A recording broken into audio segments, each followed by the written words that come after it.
Everything around us is moving fast, advancing through time. We are tirelessly moving along without stopping until we have to stop for a moment. We never realize how important the health of ourselves and those we care about. When that time comes, that's where we are ready to be by your side. We are here as friends and colleagues who accompany you until you have recovered and returned to be healthy. Becoming the first digital-based hospital. Here in National Hospital, we're equipped with the latest advanced technology and equipment with experienced experts in their fields. We always provide the best solution and become a loyal. Everything around us is moving fast, advancing through time. We are tirelessly moving along without stopping until we have to stop for a moment. We never realize how important the health of ourselves and those we care about. When that time comes, that's where we are ready to be by your side. We are here as friends and colleagues who accompany you until you have recovered and returned to be healthy. Becoming the first digital-based hospital. Here in National Hospital, we're equipped with the latest advanced technology and equipment with experienced experts in their fields. We always provide the best solution and become a loyal partner in your recovery process. Experience full facilities where you will find excellent treatment as well as a health center that excels in technology-based services and digitalization. Integrated equipment, support with comfortable rooms certainly accelerates the process of healing. Professional and efficient treatment from our medical team will certainly speed up your health recovery. Before you can return to your activities. As a flagship hospital in Surabaya, we also continue to increase cooperation with various parties, both nationally and internationally. Therefore, we are able to become a proud hospital for you and Indonesia.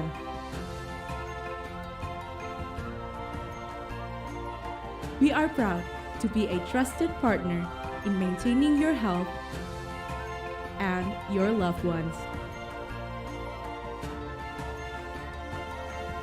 National Hospital. Baik, selamat pagi dan selamat datang.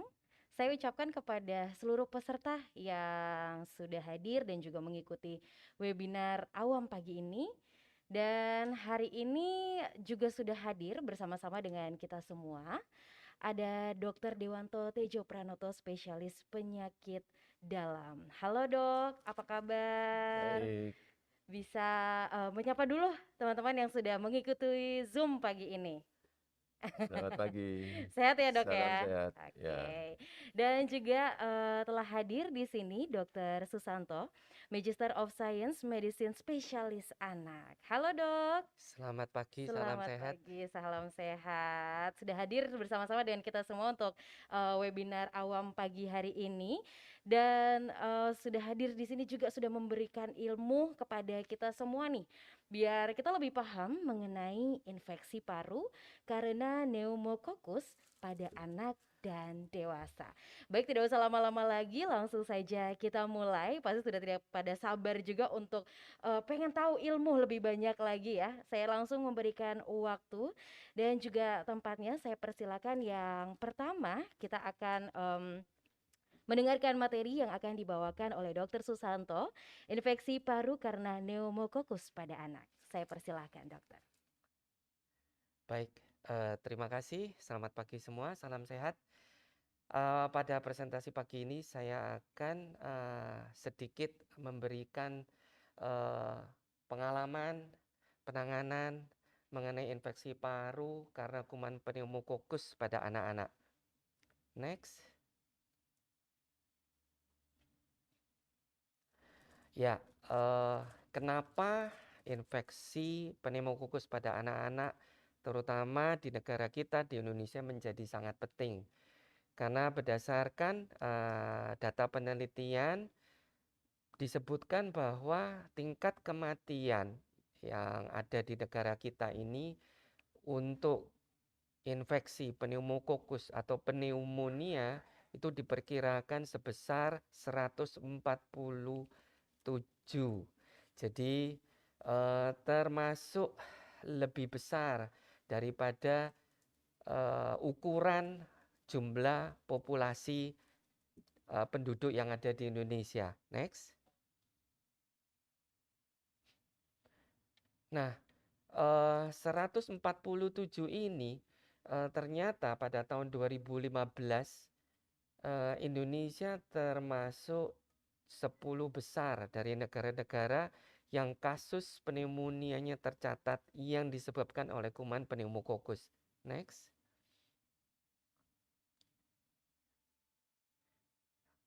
Pertanyaan berikutnya, apakah pneumonia itu disebabkan satu jenis kuman atau banyak kuman, Dok? Ya, yang kita akan bahas di sini bahwa penyebab pneumonia adalah salah satunya penyebabnya adalah Streptococcus pneumonia. Kenapa ini menjadi topik bahasan pagi ini? Karena dianggap bahwa penyebab Streptococcus pneumonia ini paling sering. Jadi paling sering bakteri yang paling sering menyebabkan pneumonia atau radang paru-paru pada anak.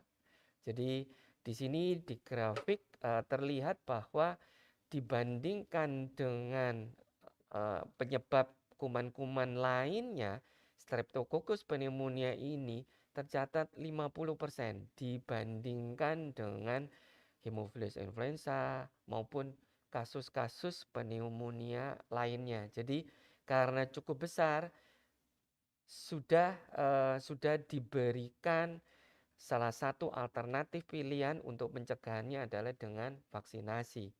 Oke, next. Nah, apa itu Streptococcus pneumonia? Jadi bakteri yang berkapsul. Jadi dia itu invasif, bisa masuk ke dalam mukosa saluran nafas anak-anak dengan mudah. Sampai saat ini sih tercatat bahwa sudah lebih dari 10 serotype. Malah di penelitian terakhir sudah lebih dari 90 serotype dari Streptococcus pneumonia. Oke, next. Nah, awal mula infiltrasi dari bakteri ini umumnya bakteri itu hidup normal di saluran nafas kita. Jadi ada beberapa bakteri yang bisa hidup berdampingan dengan kita. Nah, pada saat Streptococcus pneumonia ini mulai masuk, awal mula bisa tanpa gejala. Tetapi apabila infeksi ini tidak kita perhatikan sejak dini dan apabila bayi atau anak-anak pada saat itu sistem imunnya tidak optimal, maka akan bisa timbul gejala-gejala yang akan kita lihat di slide berikutnya. Next. Apa yang bisa terjadi untuk Streptococcus pneumonia? Bisa menyebabkan infeksi telinga tengah atau bahasa medisnya kita sebut sebagai otitis media. Bahasa awamnya yang biasanya kita bilang karena telinganya terasa sakit, keluhannya seperti itu. Terus bisa infeksi paru-paru, pneumonia itu sendiri, sampai radang otak, meningitis yang disebabkan oleh Streptococcus pneumonia ini. Beberapa strain serotype dari pneumococcus ini ternyata sudah membawa genetik resisten dari antibiotik yang bisa kita berikan. Oke, next. Nah, penularannya melalui apa? Penularannya melalui droplet. Jadi bisa melalui bersin, batuk, bicara, itu merupakan transmisi yang paling dominan pada anak-anak. Next. Apa yang terjadi apabila putra-putri MAMS menderita radang paru? Radang paru rata-rata umumnya sama. Biasanya akan disertai demam dan menggigil. Karena produksi lendir, maka umumnya juga disertai dengan batuk, mulai terasa dada, nafas juga mulai sesak, sehingga nafas mulai makin cepat. Pada saat nafas cepat, biasanya mulai terjadi kesulitan bernafas. Nyeri dada bisa dikeluhkan, cuma pada anak-anak biasanya tidak dapat menyebutkan nyeri dada. Biasanya akan lebih dalam bentuk rewel. Malam susah tidur sehingga mulai mengganggu orang tuanya untuk tidur juga. Next. Bagaimana? Tadi sudah disebutkan gejala yang dari infeksi paru atau pneumonia. Sekarang bagaimana dengan otitis media? Belakangan ini kasus otitis media atau radang telinga itu mulai menurun karena mulai umumnya vaksinasi dari Streptococcus pneumonia ini. Apa yang terjadi? Bisa terjadi demam. Demam kadang-kadang tinggi dan sering juga disertai ditambahkan dengan nyeri telinga. Pada saat pemeriksaan akan kita temukan bahwa gendang telinga dari pasien akan bengkak dan merah. Kadangkala secara penampakan luar, apabila kita sentuh daun telinga dari anak-anak kita akan terasa sakit, jadi rewel sekali. Beberapa kasus bisa mengantuk karena dia atau si kecil tidak bisa tidur, sehingga penampakan lebih lemas. Next. Bagaimana dengan gejala-gejala yang lain? Tadi sudah disebutkan ada radang paru, radang telinga tengah, sekarang meningitis. Meningitis itu apa? Meningitis itu radang selaput otak. Biasanya umumnya akan disertai demam dan kejang. Beberapa kasus akan ditemukan kaku leher. Otomatis apabila sudah tersini ada kejadian-kejadian seperti ini, harus segera dibawa ke rumah sakit. Umumnya bila ada demam dan kejang, orang tua akan membawa anaknya ke rumah sakit. Next. Ya, apa yang terjadi? Komplikasi-komplikasi, kejadian apa yang akan terjadi apabila pneumococcus ini, infeksi Streptococcus pneumonia ini, radang yang umumnya dalam bentuk radang paru ini, apabila kita biarkan. Apabila penyakit berlanjut, biasanya otomatis akan terjadi kelumpuhan. Kelumpuhan terjadi apabila kejang berlanjut terlalu lama atau apabila meningitis ini tidak kita tangani secepat mungkin. Otomatis akan menjadi retardasi mental, bisa terjadi gangguan pendengaran. Apabila kasusnya ringan mungkin bisa terjadi gangguan belajar. Beberapa kasus bisa ditemukan hidrosefalus. Hidrosefalus itu artinya penumpukan cairan di dalam otak. Jadi karena bahayanya komplikasi dari penyakit Streptococcus pneumonia ini, kita harus mendapat perhatian lebih serius untuk kasus-kasus seperti ini. Next. Oke, usia yang bagaimana usia yang rentan terhadap penyakit pneumonia? Sangat dianjurkan untuk anak di bawah 1 tahun mendapat imunisasi minimal 3 atau 4 dosis. Jadi untuk yang lansia tidak saya bahas di sini, ada ahlinya sendiri, Dr. Dewanto. Saya akan membahas mengenai masalah kasus pneumonia pada anak-anak. Jadi karena kasusnya yang tinggi, maka WHO menganjurkan untuk pemberian vaksinasi pada Streptococcus pada kasus Streptococcus pneumonia ini. Oke, next.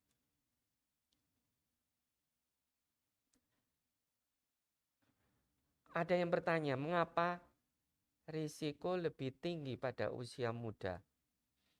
Pertama, karena transfer antibodi dari ibu pada saat si kecil di dalam kandungan tidak bertahan lama. Jadi hanya bertahan sekitar 3 sampai 5 bulan saja.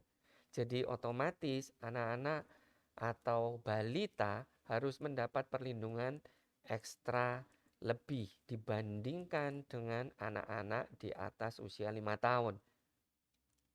Apa yang terjadi berikutnya? Jangan lupa bahwa sistem imun yang belum sempurna pada anak-anak, yang biasanya kita sebut sebagai suatu sistem imun yang imatur. Jadi bahasa awamnya adalah sistem imun yang belum sempurna. Kenapa? Karena sistem imun yang belum sempurna ini bisa terjadi pada anak-anak. Kenapa? Karena memang pada saat anak lahir mendapat perlindungan antibodi dari ibu. Antibodi ibu tidak akan bisa bertahan lama. Jadi anak mulai bertahap membangun sistem imun sendiri. Nah, sistem imun sendiri yang dibangun ini tidak akan langsung serta-merta menjadi sempurna, butuh waktu. Jadi karena butuh waktu, butuh perlindungan ekstra, baik dari orang tua maupun dari sarana kesehatan.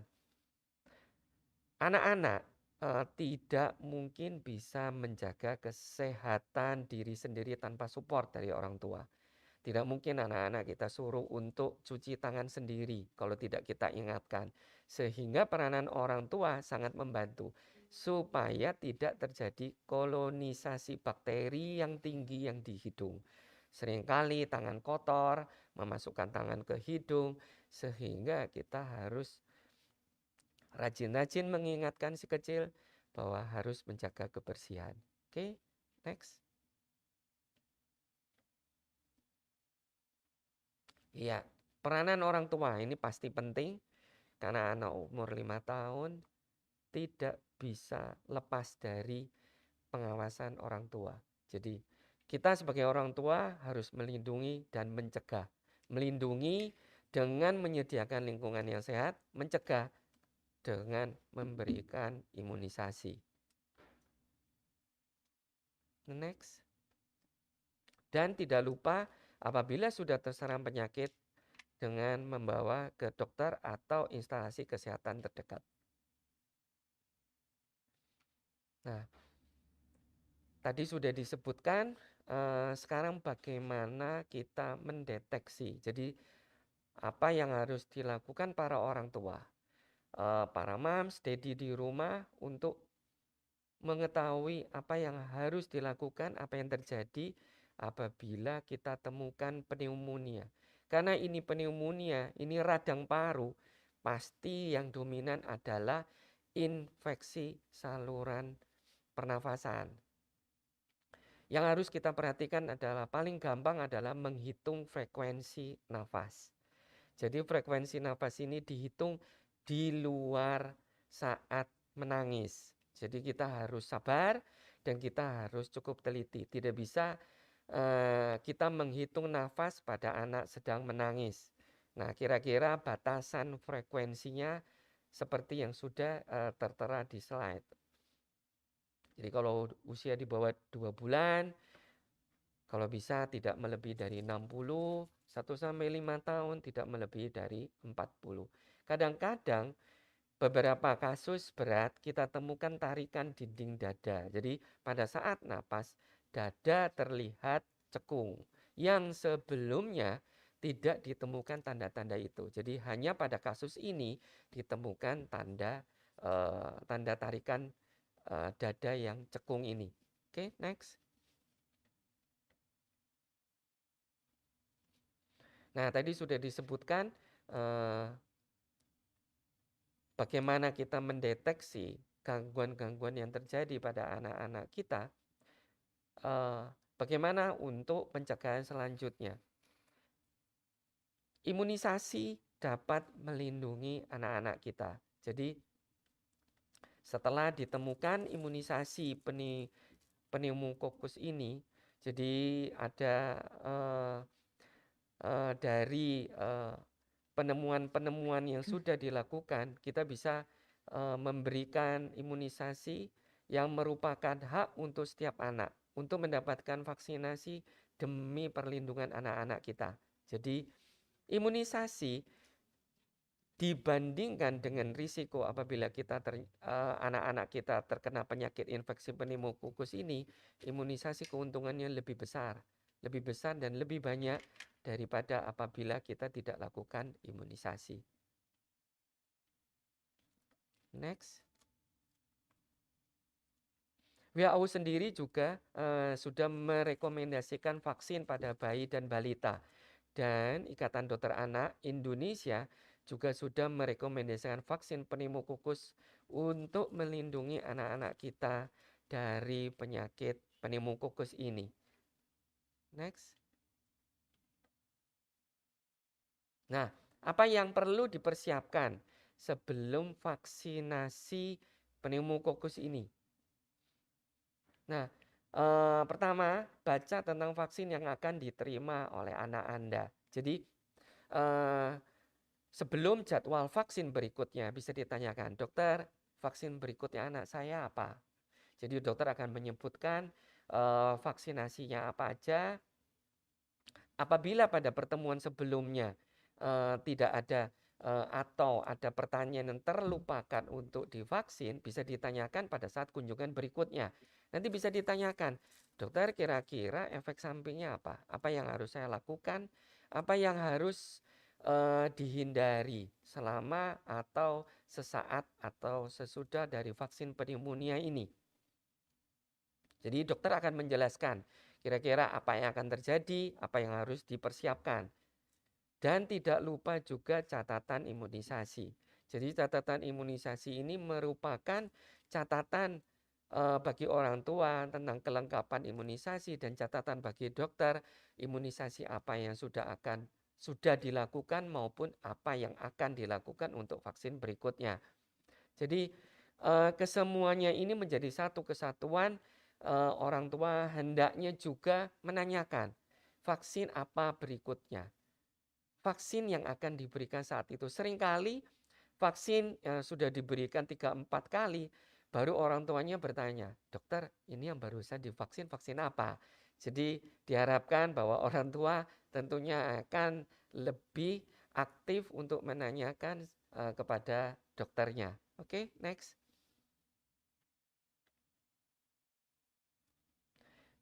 Apa efek samping dari vaksin pneumococcus ini? Biasanya yang pasti adalah rasa tidak nyaman dari tempat suntikan. Jadi ada beberapa senter mulai memberikan cairan pemanis. Ya, memang belum lazim dilakukan di Indonesia. Belum lazim ini belum dilakukan di semua senter kesehatan. Jadi hanya beberapa senter. Jadi ada beberapa memang penolakan orang tua, tapi ternyata bahwa cairan manis ini apabila diberikan pada usia di bawah 6 bulan, ternyata cukup mengurangi rasa tidak nyaman pada saat kita lakukan tindakan medis atau kita lakukan penyuntikan. Bisa diberikan ASI. Jadi orang tua tenang, kadang-kadang diberikan mainan supaya perhatian anak menjadi teralihkan. Anak besar juga dibutuhkan support, tunjukkan dukungan sebelum maupun setelah suntikan. Dan tidak lupa juga untuk tidak berbohong. Karena biasanya apabila berbohong, anak pada kunjungan berikutnya akan menjadi takut untuk pergi ke dokter untuk melakukan vaksin.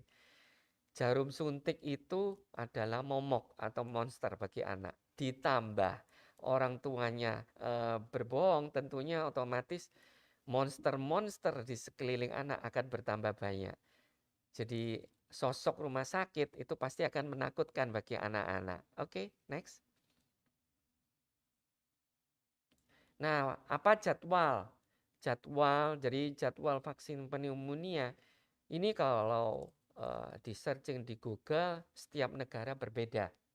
Tetapi itu jangan lupa disesuaikan dengan kasus yang ada di negara tersebut. Jadi kalau untuk di Indonesia sesuai dengan anjuran IDAI adalah pada usia 2, 4, dan 6 bulan usianya dan dilakukan booster pada usia 12 sampai 15 bulan. Apabila terjadi keterlambatan atau penundaan, maka bisa dikonsulkan ke dokternya kapan akan dilakukan vaksin selanjutnya. Jadi ini nanti akan dibahas kasus per kasus. Nanti dokternya akan tahu kira-kira apa yang akan dilakukan untuk vaksin berikutnya. Oke, next. Oke. Tagline ini mencegah lebih baik daripada mengobati. Ya, karena dengan mencegah kita bisa menghindari kecacatan atau tidak tertolongnya dari pasien atau anak-anak kita. Tentunya harganya jauh lebih mahal apabila kita harus menangani atau mengobati kasus-kasus yang terlambat. Sehingga pencegahan akan dirasa lebih murah dan lebih efisien daripada kita mengobati. Next. Nah, banyak informasi yang bisa didapat. Jadi beberapa sudah tidak bermasalah dengan gadget. Jadi sudah familiar dengan gadget. Kita bisa melihat informasi-informasi di gadgetnya dari setiap arah, kiri, kanan, depan, belakang, media sosial. Diharapkan bahwa informasi-informasi ini dikonfirmasi ke pihak yang lebih berwenang, jadi tenaga kesehatan atau dokter, untuk mendapat jawaban yang lebih tepat. Karena kadang-kadang informasi ini satu arah, informasinya belum tentu benar, jadi kita harus berhati-hati bahwa vaksinasi ini tidak terlepas dari hoax juga. Jadi ada informasi-informasi yang tidak tepat. Jadi harus dikonfirmasi dengan tenaga kesehatan atau instansi kesehatan yang berwenang. Next. Ya, karena hari ini membahas masalah pneumokokus, saya meminta pada para orang tua untuk memeriksa jadwal imunisasi anak-anak kita sebelum bahaya penyakit pneumokokus menimpa anak-anak kita. Oke, next. Ya, terima kasih. Sekian. Baik, terima kasih Dr. Susanto, ilmu yang sangat bermanfaat sekali. Sebelum kita lanjut ke materi berikutnya, saya infokan kepada teman-teman yang ingin bertanya, nanti bisa di kolom chat di Zoom ini sudah tertera untuk chatnya, bisa bertanya di situ. Nanti setelah kedua pemateri menyampaikan materinya, kita akan membuka Q&A bagi teman-teman yang ingin bertanya. Baik, untuk materi berikutnya, infeksi paru karena pneumokokus pada dewasa, saya berikan waktunya langsung kepada Dr. Dewanto Tejo Pranoto, spesialis penyakit dalam. Untuk waktu dan tempat saya persilakan, dokter. Baik, terima kasih. Selamat pagi untuk semua hadirin yang mengikuti acara kami pada siang hari ini. Salam sehat untuk Surabaya dan salam sehat untuk Indonesia. Kita akan membicarakan mengenai apakah orang dewasa, terutama yang lebih atau sama dengan 50 tahun, memerlukan perlindungan terhadap penyakit pneumokokus. Selanjutnya, jadi kita akan membicarakan apa itu penyakit pneumokokus. Mungkinkah saya terkena penyakit pneumokokus? Apa akibatnya jika terkena penyakit pneumokokus? Dan tentunya apakah ada cara untuk mencegah penyakit pneumokokus? Selanjutnya, kita akan bicara penyebab utama dari penyakit pneumococcus. Ini adalah satu bakteria yang di dalam kedokteran kita sebut Streptococcus pneumonia. Ini adalah penyebab utama untuk infeksi paru-paru yang kita kenal sebagai pneumonia pada kedokteran. Kemudian infeksi ini juga bukan hanya bisa terjadi di paru, tapi dia juga bisa menyebar di dalam aliran darah kita. Kita sebut sebagai bakteremia, artinya bakteri berenang-renang di dalam aliran darah kita. Dan selanjutnya apabila dia mencapai selaput otak kita, maka akan terjadi radang selaput otak yang di dalam kedokteran disebut sebagai meningitis. Bakteri-bakteri pada masa kini sudah mempunyai kemampuan untuk mengembangkan daya tahan terhadap antibiotik-antibiotik yang kita pakai. Apalagi apabila pemakaian antibiotik ini tidak terkendali dan pemakaiannya tidak sesuai dengan peruntukan dan lama pemakaiannya tidak memadai untuk membasmi 100% kuman, maka bakteri-bakteri yang masih tersisa itu bisa menjadi resisten atau tidak mempan antibiotik. Dan Pneumococcus streptococcus pneumonia ini biasanya menetap di daerah hidung dan kerongkongan. Dan ini dapat menyebabkan penyakit. Selanjutnya,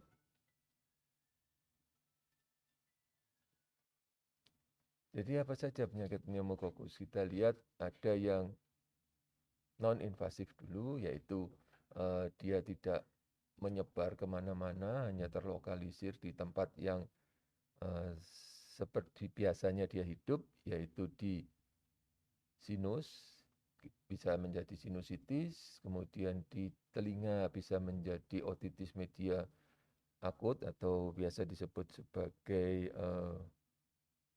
congek. Jadi ada nanah yang keluar dari telinga, kemudian bisa terjadi radang paru atau pneumonia.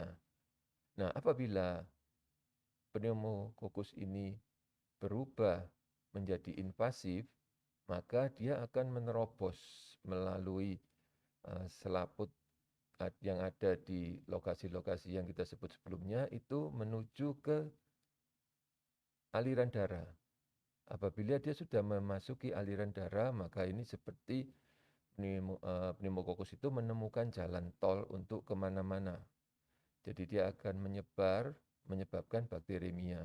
Apabila bakteremia ini dia sampai ke selaput otak, maka akan terjadi radang selaput otak atau meningitis.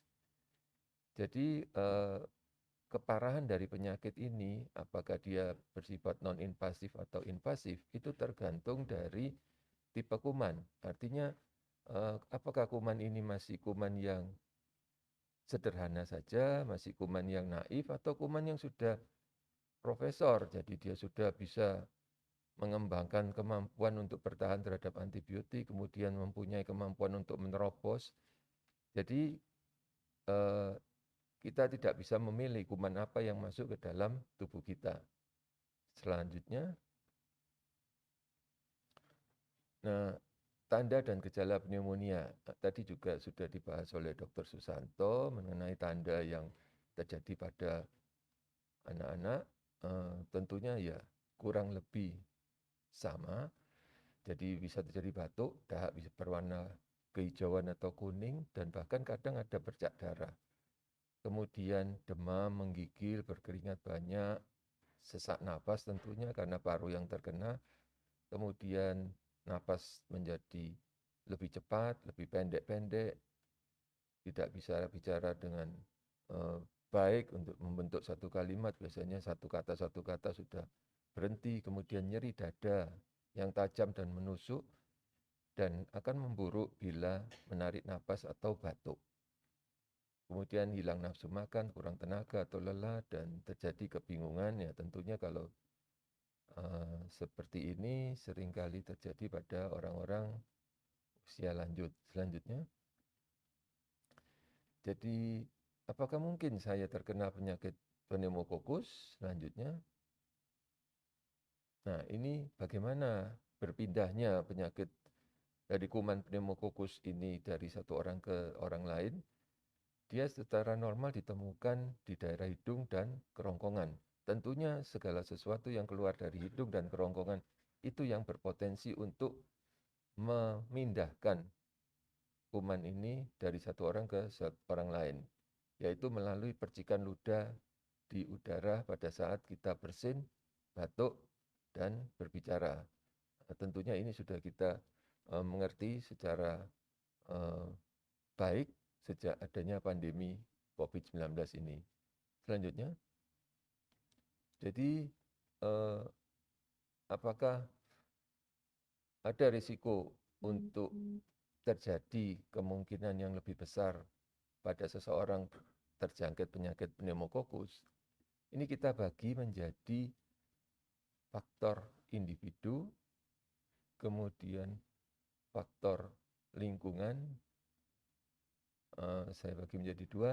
Faktor individu ini meliputi faktor usia, kemudian faktor ada tidak penyakit-penyakit pendamping pada orang tersebut sebelum dia kena penyakit pneumokokus, kemudian ada tidak faktor kebiasaan dari orang tersebut sebelum dia terkena penyakit ini.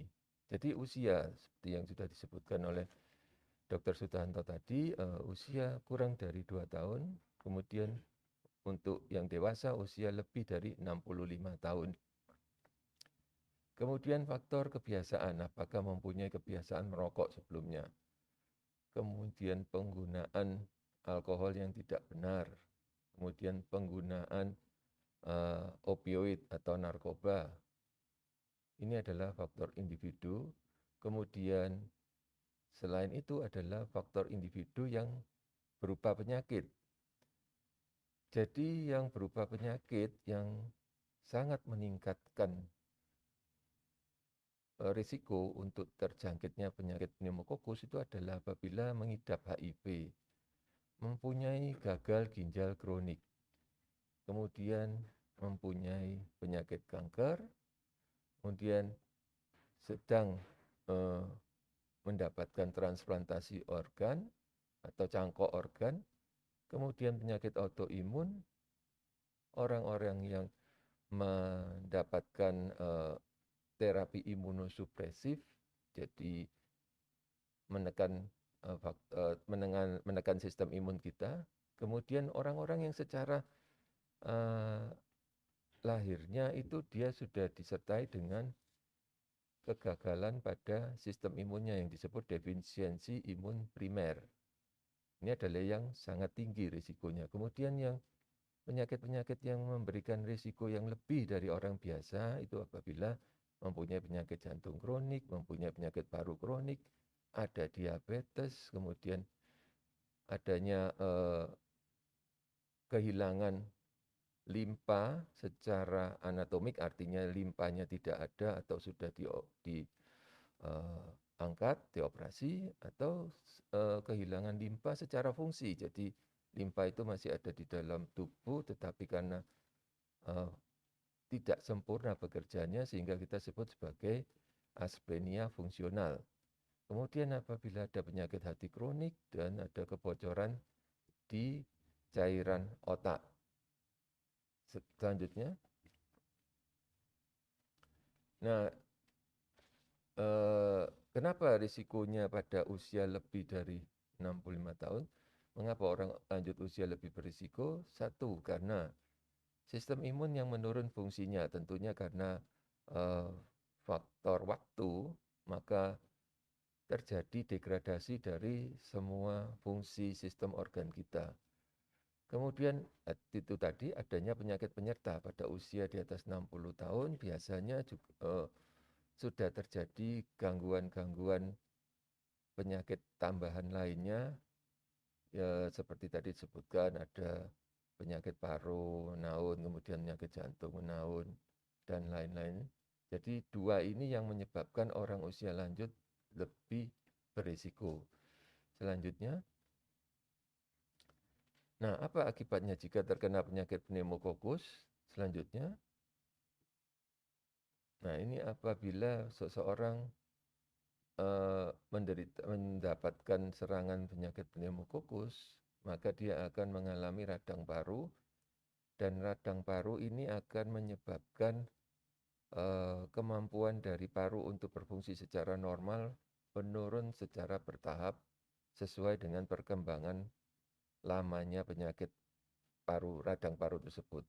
Dan pada titik akhirnya akan mengalami gagal nafas, artinya paru tidak bisa menjalankan fungsinya sebagai alat untuk mengatur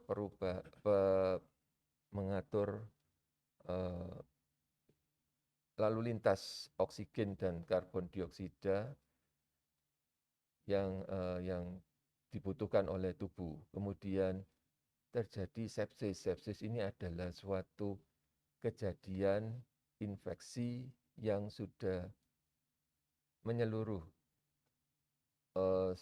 ke dalam tubuh kita. Dan sepsis ini yang seperti saya gambarkan tadi, bahwa bakteri yang bisa menerobos aliran darah itu akan menyebar ke seluruh tubuh. Nah, ini akan menjadi suatu penyakit yang disebut dengan sepsis. Jadi kondisi ini terjadi peradangan yang tidak terkontrol dan akan mengakibatkan kegagalan organ-organ lain di samping organ paru. Bisa terjadi gagal ginjal, bisa terjadi gagal jantung, bisa terjadi gagal liver. Jadi organ-organ yang terlibat akan makin banyak dan akan makin sulit untuk ditangani.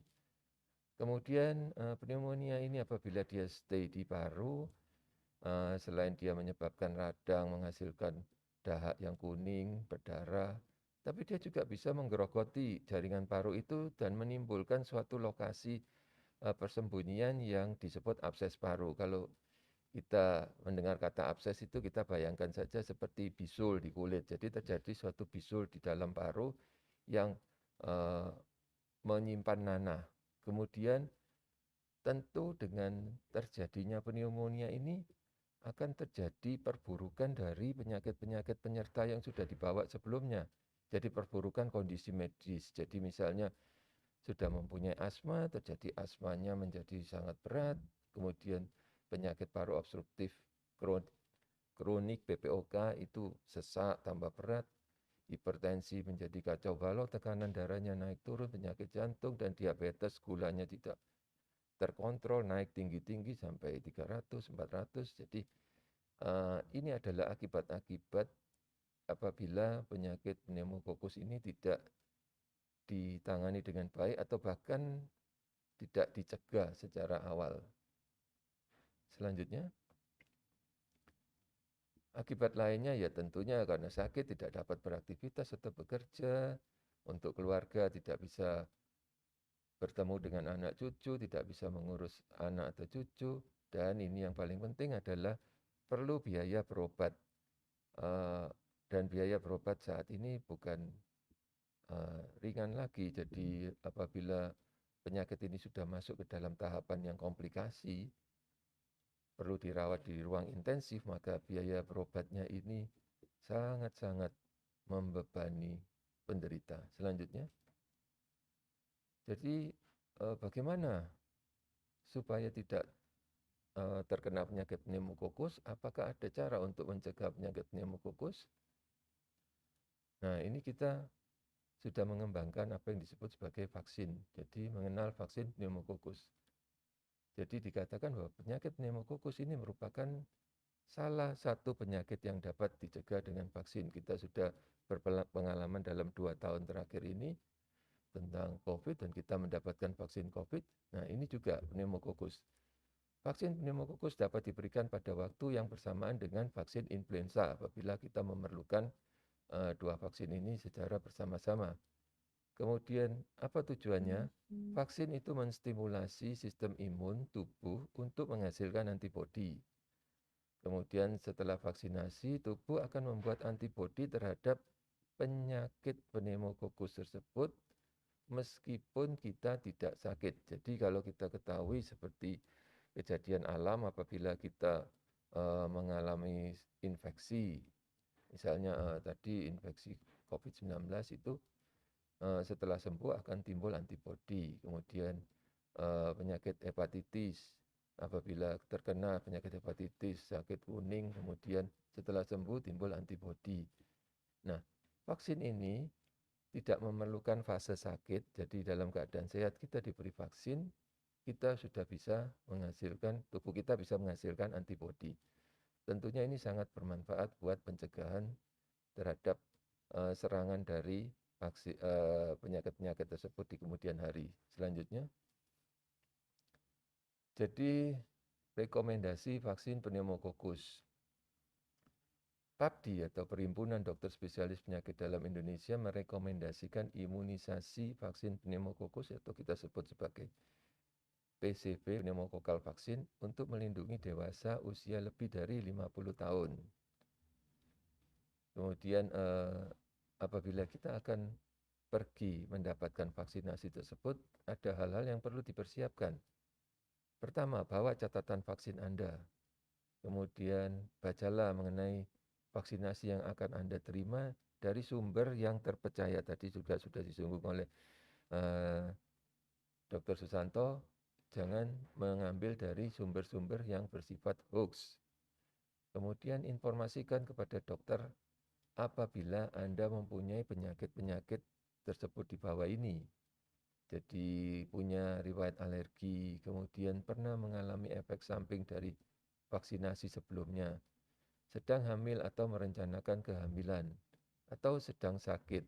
Jadi hal-hal ini mempunyai dampak terhadap hasil dari vaksinasi yang akan kita terima. Selanjutnya, sesudah vaksinasi, apa yang bisa terjadi? Tentunya karena vaksinasi itu disuntikkan, akan terjadi rasa nyeri.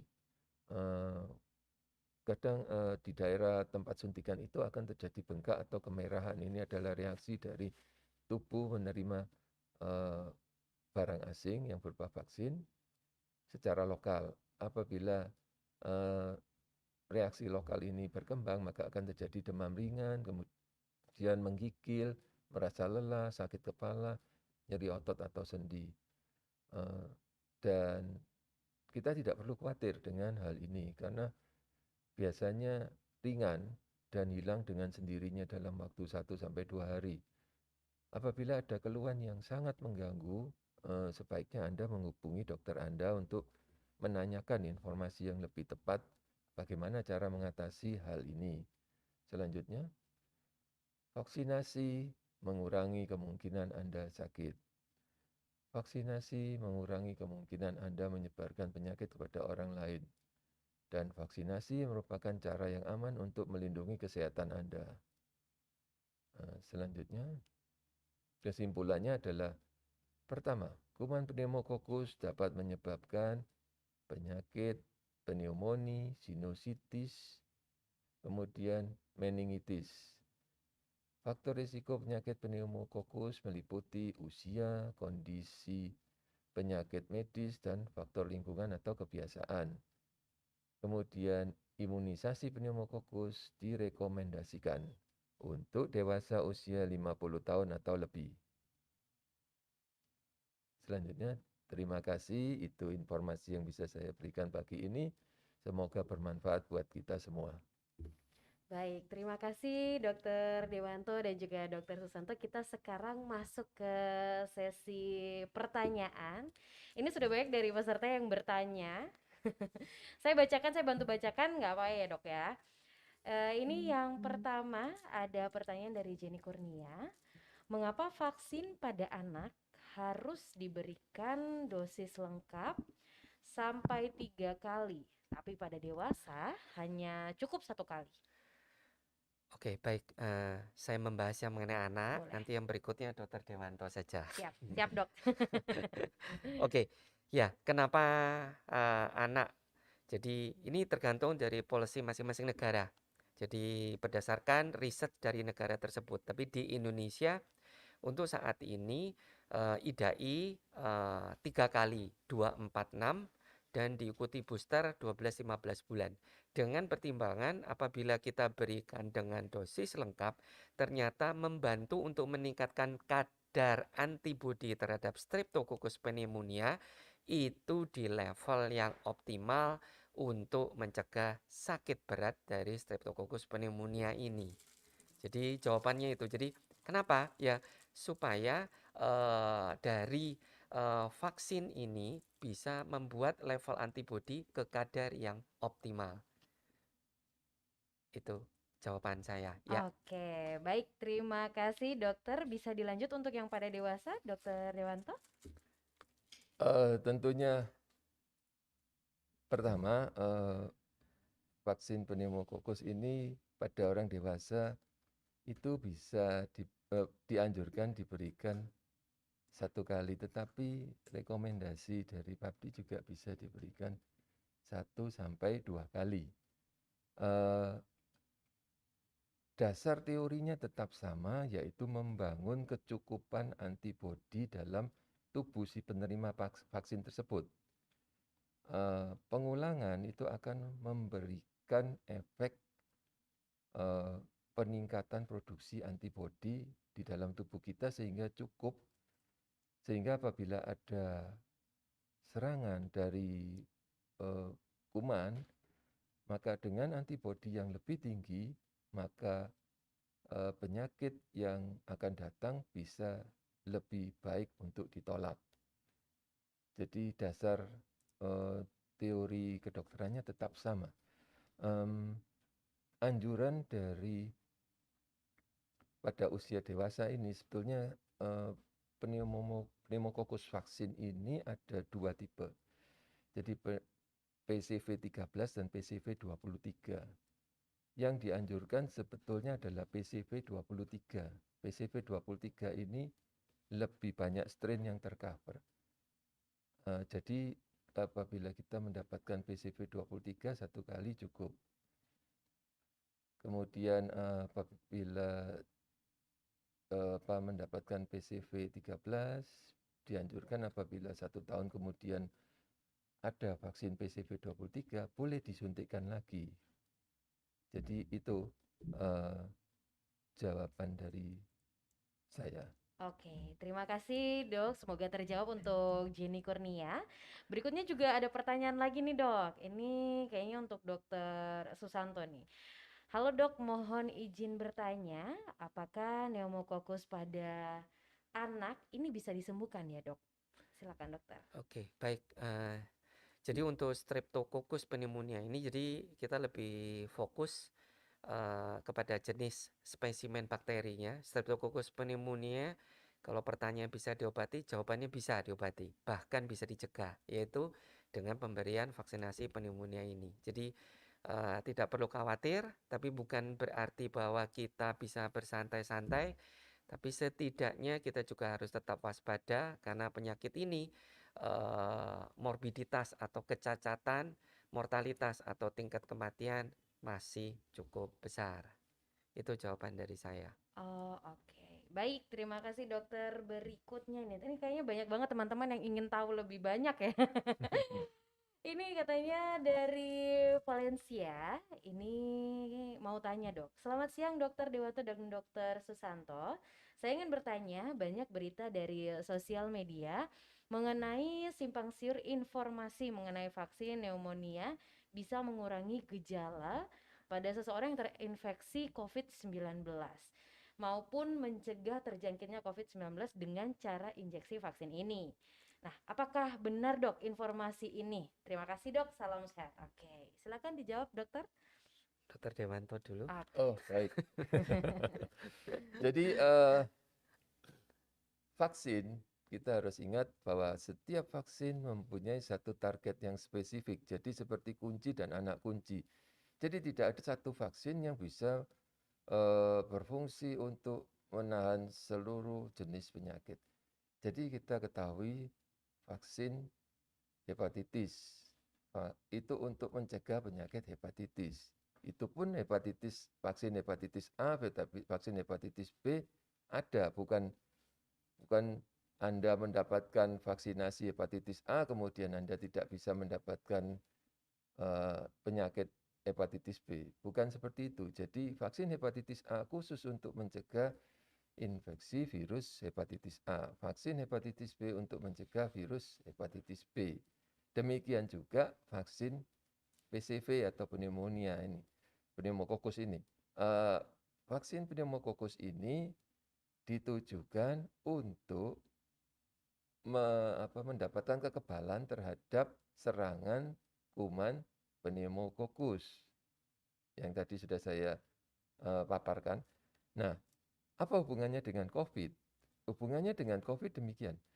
Pada saat seseorang menderita COVID, itu akan terjadi juga tambahan infeksi dari bakteri-bakteri lain. Jadi salah satunya adalah pneumokokus ini.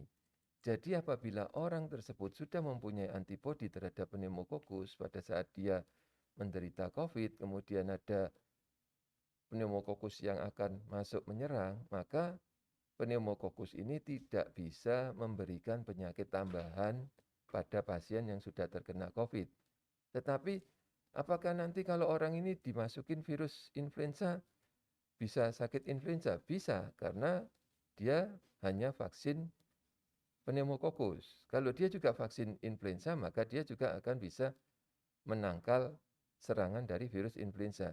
Demikian juga virus-virus lainnya yang akan masuk pada saat seseorang itu menderita penyakit COVID-19. Itu jawaban saya, mudah-mudahan bisa mencerahkan.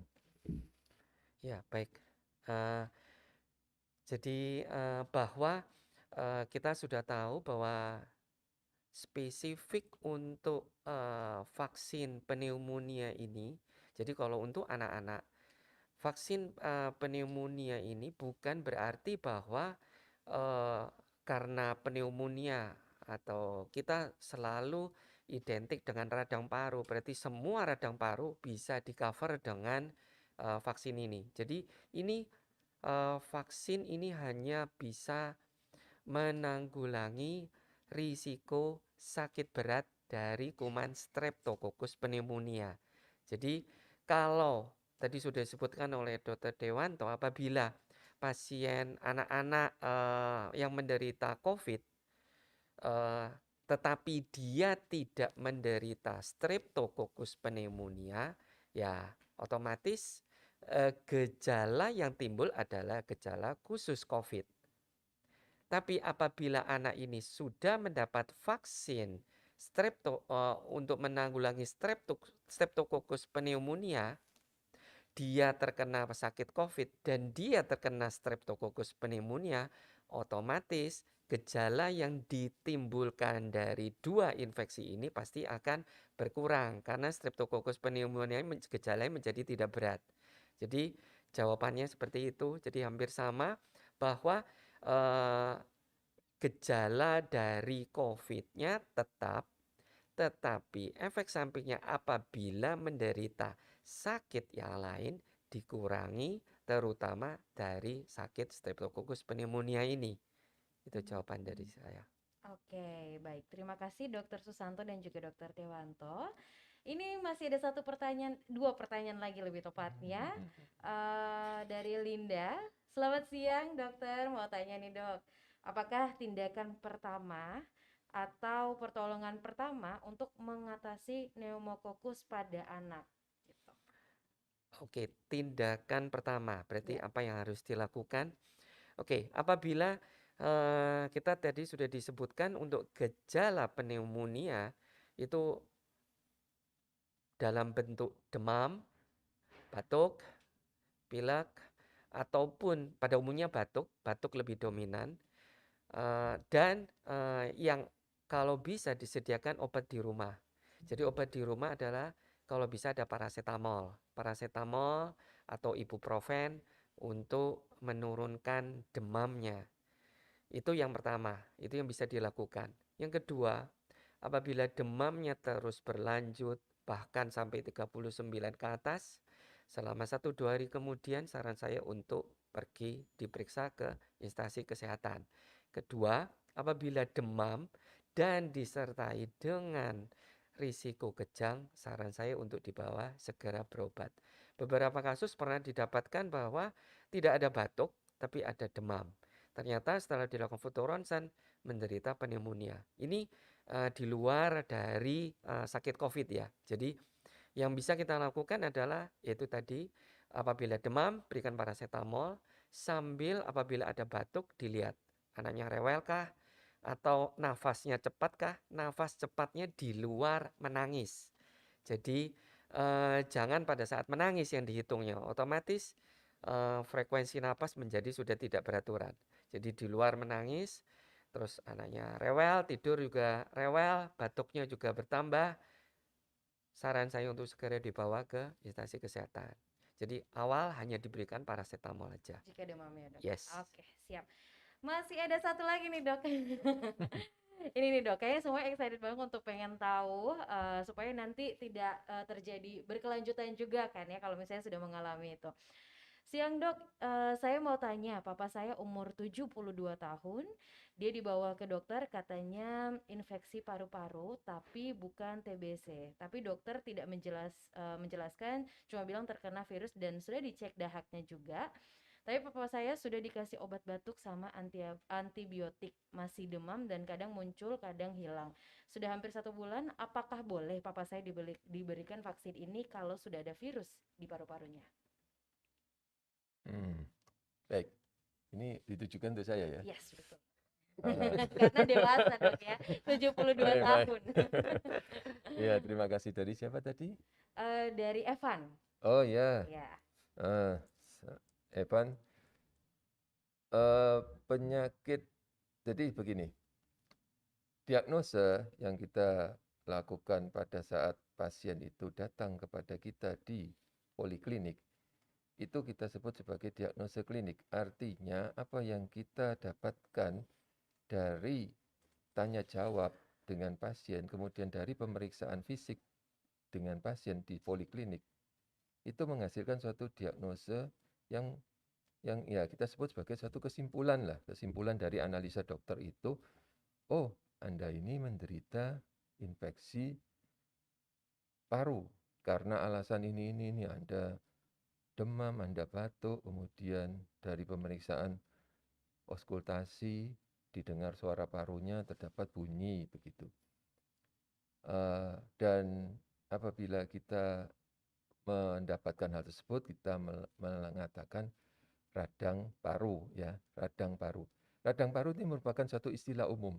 Jadi istilah umum ini artinya radang itu terjadi di organ paru.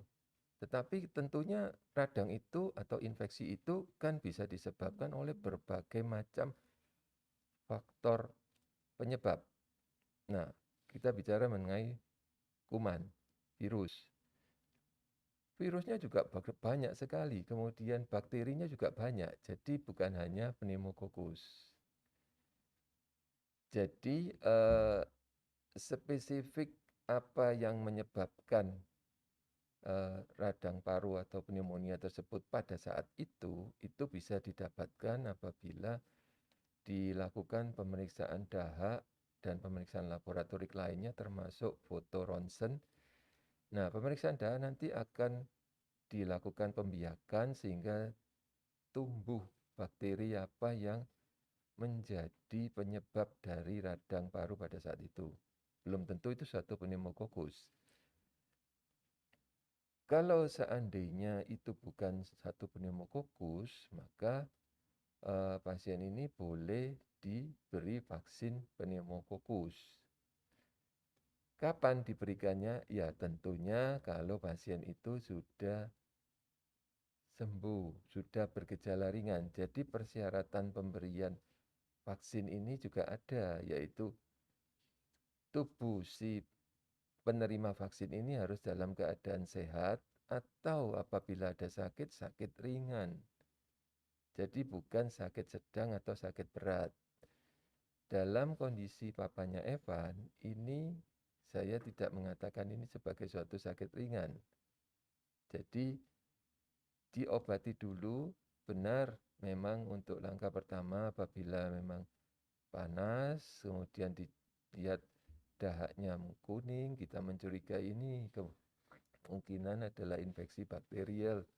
Ya diberikan obat panas, obat-obat untuk gejala batuk, berlendir apa semua, dan diberikan antibiotik. Tetapi yang terbaik apabila akan lebih tepat sasaran kalau dilakukan pemeriksaan-pemeriksaan penunjang lainnya, yaitu foto toraks, kemudian foto toraks untuk melihat seberapa luas area paru yang terinfeksi, kemudian pemeriksaan laboratorik untuk melihat apakah terjadi peningkatan sel darah putih yang tinggi, kemudian ada juga pemeriksaan untuk melihat apakah radangnya ini berat atau ringan, kemudian dilakukan pemeriksaan yang penting adalah pemeriksaan dahaknya tersebut untuk mendapatkan secara spesifik bakteri apa yang menyebabkan infeksi paru pada papa. Jadi itu adalah gambarannya. Kemudian pemeriksaan-pemeriksaan ini juga potensial menentukan apakah orang usia lanjut ini cukup dirawat jalan di rumah atau harus masuk rumah sakit. Karena infeksi pada usia lanjut, apalagi umur 72 tahun, kita harus lebih waspada daripada infeksi yang terjadi pada usia muda. Karena apa? Karena kita ketahui tadi, organ-organ tubuh pada usia lanjut itu dalam kondisi tidak infeksi pun sudah suboptimal dibandingkan dengan yang orang usia muda. Tentunya daya lawan terhadap infeksi tersebut jauh menurun dibandingkan dengan usia muda. Jadi kemungkinan kalau pada usia muda infeksi yang disebabkan oleh bakteri tersebut hanya menyebabkan penyakit ringan sampai sedang, pada usia lanjut bisa saja langsung berat. Jadi diperlukan memang data objektif, yaitu pemeriksaan laboratorik, radiologis, untuk menentukan terapi yang tepat, untuk menentukan setting lokasi yang tepat untuk merawat pasien ini. Apakah di rumah ataukah harus di rumah sakit. Itu jawaban saya, mudah-mudahan bisa memuaskan. Oke, terima kasih dokter. Masih ada slot untuk pertanyaan lagi.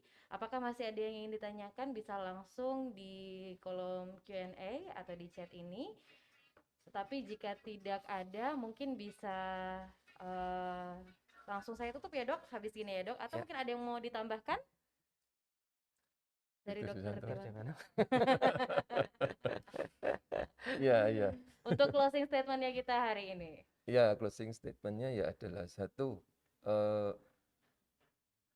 dalam masa pandemi ini memang perhatian terhadap infeksi ini sangat meningkat, terutama untuk infeksi yang melibatkan paru.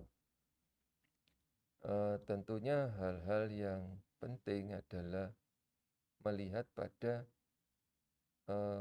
penyebab-penyebab tambahan infeksi paru yang bisa terjadi di luar COVID-19. Salah satunya adalah pneumococcus ini. Karena pneumococcus ini apabila terjadi berdampingan dengan COVID-19, ini akan sangat memperburuk kondisi paru si penderita. Sehingga perhatian kita terhadap vaksinasi pneumococcus ini saat ini sangat besar. Tentunya kita dalam vaksinasi ini perlu melihat apa yang sudah kami sampaikan tadi, apa-apa saja, dan memang kalau kita lihat biaya dari vaksinasi pneumococcus saat ini masih cukup tinggi.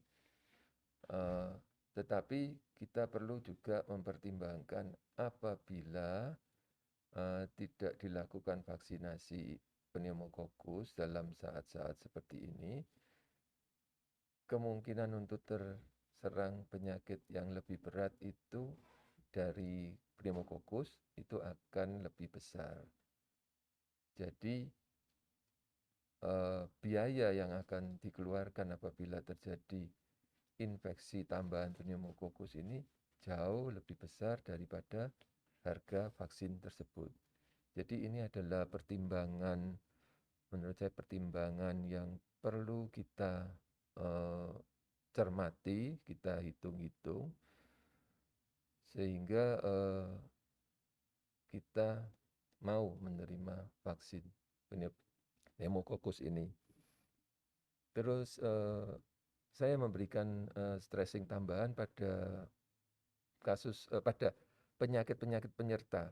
Jadi dalam situasi yang seperti ini untuk pasien-pasien yang mempunyai penyakit penyerta seperti diabetes mellitus, kemudian penyakit jantung kronis, penyakit paru, ya itu perlu lebih melakukan satu cara hidup yang sehat sehingga penyakit-penyakit penyerta ini tidak berada dalam kondisi tidak terkontrol. Karena ini akan membantu untuk mempertahankan status imunitas kita yang lebih baik daripada kondisi-kondisi tidak terkontrol. Itu tambahan saya. Baik, terima Terima kasih dokter. Mungkin ada closing statement dari Dr. Susanto? Oke, baik. Jadi yang kita takutkan saat ini adalah karena konsentrasi tercurah ke COVID-19, ke vaksin 19, pandemi COVID-19 ini, bahwa dari sisi anak-anak kita melihat ada dua masa yang harus kita perhatikan, yaitu masa pandemi dan setelah pandemi. Diharapkan bahwa para orang tua tidak melupakan vaksin dasar yang harus diberikan sesuai dengan usia, agar pada saat nanti pandemi telah lewat, kita tidak dihadapkan pada pandemi berikutnya, yaitu pandemi dari penyakit-penyakit dasar yang sudah ada vaksinnya. Jadi kita tidak lepas bahwa di luar masih ada kelompok anti vaksin, tapi it's okay, kita lebih bijaksana. Lebih bijaksana adalah artinya bahwa kita bisa memilah informasi mana yang baik dan mana yang benar, agar bahwa begitu pandemi ini sudah selesai, sudah terpecahkan, tidak timbul masalah baru lagi, yaitu dari penyakit-penyakit yang seharusnya bisa kita tanggulangi dengan vaksin-vaksin yang sudah ada. Itu pesan dari saya. Terima Oke. kasih. Baik, terima kasih Dr. Susanto dan juga Dr. Dewanto yang sudah menyempatkan untuk memberikan ilmunya yang bermanfaat buat kita semua. Dan saya ucapkan terima kasih juga buat para peserta yang sudah hadir di dalam webinar awam siang hari ini. Semoga ilmunya juga buat kita semua semoga selalu bermanfaat. Baik, terima kasih karena sudah tidak ada pertanyaan lagi nih Dok. Saya akhiri untuk webinar siang hari ini ya Dok ya. Terima kasih buat semuanya juga terima kasih. Ya, terima kasih.